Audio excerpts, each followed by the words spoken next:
கர்த்தருடைய பரிசுநாமத்துக்கு ஸ்தோத்திரம். நம்ம கிறிஸ்தவர்களைப் போல ஒரு பாக்கியம் பெற்றவர்கள் யாருமே இல்லங்க. என்னன்னு கேட்குறீங்களா? நம்மளுடைய தேவன் நம்மளோடு வாசம் செய்றார். நம்முடைய இருதயத்துல வாசம் செய்றார் இல்லையா? நம்ம எங்கேயுமே காடு, மலை அப்படின்னு சொல்லி எங்கேயுமே அவர தேடி போக தேவையில்ல. அவர் நமக்குள்ள வாசம் செய்து கொண்டிருக்கிறார்.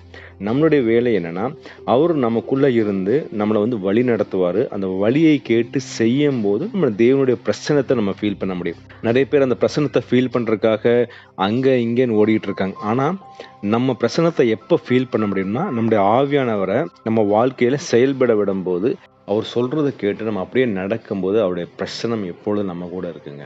அததான் நம்ம 1 கொரிந்தியர் 6:19 வாசிக்கிறோம். உங்கள் சரீரமானது நீங்கள் தேவனாலே பெற்றும், உங்களில் தங்கியும் இருக்கிற பரிசுத்த ஆவியினுடைய ஆலயமாய் இருக்கிறது என்றும், நீங்கள் உங்களுடையவர்கள் அல்ல என்றும் அறியீர்களா? பவுல் கொரிந்தியருக்கு சொல்லும்போது என்ன சொல்றாரு? உங்களுடைய சரீரம் பரிசுத்த ஆவியானவருடைய ஆலயமா இருக்கு. அவர் என்ன பண்றாரு? நம்ம நம்ம சரீரத்துல அவர் வாசம் பண்ணுகிறார். அந்த சரீரத்துல அவர் வாசமா இருக்கணும்னா, அந்த சரீரத்தை எப்படி பாதுகாத்து கொள்ளணும்னு சொல்லி கொரிந்தியருக்கு சொல்றார். நம்ம இந்த சரீரத்துல பாவம் செய்யும்போது நிறைய பாவங்கள் இந்த உலகத்துல இருக்கு. ஆனா ஒரே ஒரு பாவம் செய்யும்போது அந்த பாவம் நமக்கு நாமே செய்து கொள்ற பாவம். அது என்ன பாவம் நீங்க பார்த்தீங்கன்னா, 1 கொரிந்தியர் 6:18 வேசித்தனத்திற்கு விலகி ஓடுங்கள். மனுஷன் செய்கிற எந்த பாவமும் சரீரத்துக்கு புறம்பாயிருக்கும்.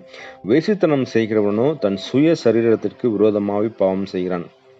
வேசித்தனம் செய்கிறது யாருக்கு எதிராக பாவம் செய்கிறாங்களாம்? நம்மளுடைய சரீரத்துக்கு நம்மளே செய்து கொண்டிருக்கிறோம். மற்ற பாவம் எல்லாம் புறம்பா இருக்கிறது. வேசித்தனம் செய்கிற இந்த பாவம் நமக்கு நாமே செய்து கொள்ற பாவம். அந்த பாவத்தை விட்டு பவுல் என்ன சொல்றாரு? விலகி ஓட சொல்றாரு. இந்த வேசித்தனங்கிறது நமக்கு நிறைய பேர்த்துக்கு என்னன்னே தெரியறது இல்லையா? வேசித்தனம்ங்கிறது என்னன்னா, ஃபார் எக்ஸாம்பிள் திருமணமானவர்கள் ஒரு டைவர்ஸ் பண்ணிட்டு வேறு மனம் செய்தா அது ஒரு விபச்சாரம். அது ஒரு வேசித்தனம். அது நமக்கு தெரியுதா? நிறைய ஆலயங்கள்ல 2வது திருமணம் செய்து வைக்கிறாங்க இல்ல. அதாவது 1வது திருமணத்துல அந்த கணவனும் மனைவியும் உயிரோடு இருக்கும்போதே 2வது திருமணம் செய்து கொண்டு அந்த வேசித்தனத்துக்குள்ள அந்த பெண்ணையும் அந்த ஆணையும் நம்ம திருச்சபையை தள்ளி கொண்டிருக்கிறது இல்ல. நான் அந்த வசனத்தை உங்களுக்கு வாசிக்கிறேன். மார்க்கு 10:11 அப்பொழுது அவர், எவனாகிலும் தன் மனைவியை தள்ளிவிட்டு வேறொருத்தியை விவாகம் பண்ணினால் அவன் அவளுக்கு விரோதமாய் விபச்சாரம் செய்வனாயிருப்பான். மனைவியும் தன் புருஷனை தள்ளிவிட்டு வேறொருவனை விவாகம் பண்ணுகிறதுனாலே விபச்சாரம் செய்வளாயிருப்பாள் என்றாள். இயேசு கிறிஸ்து சொல்றார், சீஷர்கிட்ட சொல்றார், ஒரு மனைவியோ கணவனையோ தள்ளி விட்டு வேறு மனம் செய்தோம்னா நம்ம விபச்சாரம் செய்யறோம்னு சொல்றோம். இந்த விபச்சாரம் செய்தோம்னா ஆவியானவர் நம்ம கூட இருப்பாராங்க. ஒரு கெஸ்ட் நம்ம வீட்டுக்கு வந்தாலே நம்ம வீட்டை எவ்வளவு சுத்தமா வச்சிருக்கோம்னு நினைக்கிறோம். ஆனா ஆவியானவர், பரிசுத்த ஆவியானவர் நம்ம கூட இருக்கும்போது நம்ம அவ்வளோ பரிசுத்தமா இருக்கணும். இந்த பரிசுத்தத்தை விட்டு விலகுகிறதுனாலதான் ஆவியானவர் என்ன பண்றாரு? ரொம்ப ஃபீல் பண்றாரு. அவர் ஹர்ட் ஆயிடுறார் இல்லையா? நீங்க எபேசியர் 5:30 வாசிங்கன்னா, அன்றியும் நீங்கள் மீட்கப்படும் நாளுக்கு என்று முத்திரையாய் பெற்ற தேவனுடைய பரிசுத்த ஆவியை துக்கப்படுத்தாதிருங்கள். இந்த மாதிரி பாவங்கள் இல்ல, இந்த வேசித்தனமான விபச்சாரமான பாவங்களை செய்துட்டு இருந்தோம்னா நம்ம ஒவ்வொரு நாளும் யாரை துக்கப்படுத்தி கொண்டிருக்கிறோம்? பரிசுத்த ஆவியானவர் துக்கப்படுத்தி கொண்டே இருக்கிறோம். அவர் என்ன பண்ணுவாரு? கொஞ்ச நாள் நம்ம விட்டு போயிடுவார். நம்மளை விட்டு போயிட்டாருன்னு சொல்லி நமக்கு தெரியவே தெரியாது. அதனாலதான் யோசேப்பை நம்ம பார்க்கறாங்க. ஒரு பெரிய நமக்கு ஒரு இன்ஸ்பைரிங்கான கேரக்டர்.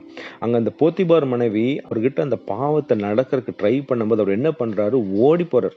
அந்த இடத்தை விட்டுட்டு அவர் மேலங்கியை போட்டுட்டு ஓடுறார். அதுதான் பவுல் இங்க சொல்றார், வேசித்தனத்துக்கு விலகி ஓடுங்கள். அந்த இடத்துல பாவம் நடக்கிற மாதிரி இருக்கா, நம்ம ஓடி போயிடும் இல்ல.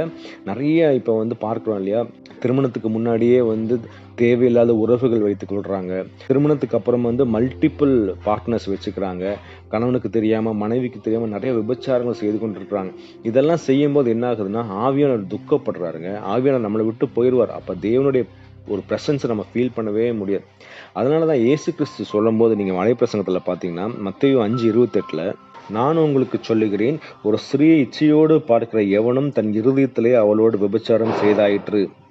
ஒரு பொண்ணை இச்சையோட பார்த்தாலே நம்ம என்ன பண்றோம்? விபச்சாரம் செய்தாயிற்றுன்னு சொல்றாரு. அப்பவே நம்ம என்ன பண்றோம்? ஆவியானவர் ஹர்ட் பண்ண ஆரம்பிச்சோம் இல்ல. அதனால நம்ம என்ன காரியங்கள் பார்க்கிறோம்? ஒரு பொண்ணை பார்க்கும்போது எப்படி பார்க்கிறோம்? ஒரு மொபைலில் நம்ம வாட்ஸ்அப் ஷேர் பண்ணுறோம், வாட்ஸ்அப்பில் வர மெசேஜஸ் பார்க்குறோம், ஒரு அசிங்கமான படங்கள் இருக்கா, அதை நம்ம பார்த்தாலே நம்ம வந்து விபச்சாரம் செய்தாயிற்று. நம்ம பார்க்குற படங்கள், நம்ம பார்க்குற நாடகங்கள், நம்ம பார்க்குற ஓடிடி சப்ஸ்கிரிப்ஷனில் நம்ம பார்க்குற எல்லாமே, அதே மாதிரி நிறைய பேர் வந்து போர்னோகிராஃபி அடிக்ஷன்ஸ் இருக்கிறாங்க.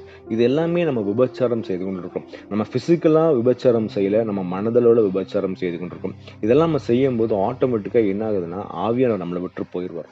ஏன்னா நம்ம வந்து நமக்கு சொந்தம் கிடையாது. நம்ம வந்து யாருக்கு சொந்தம்?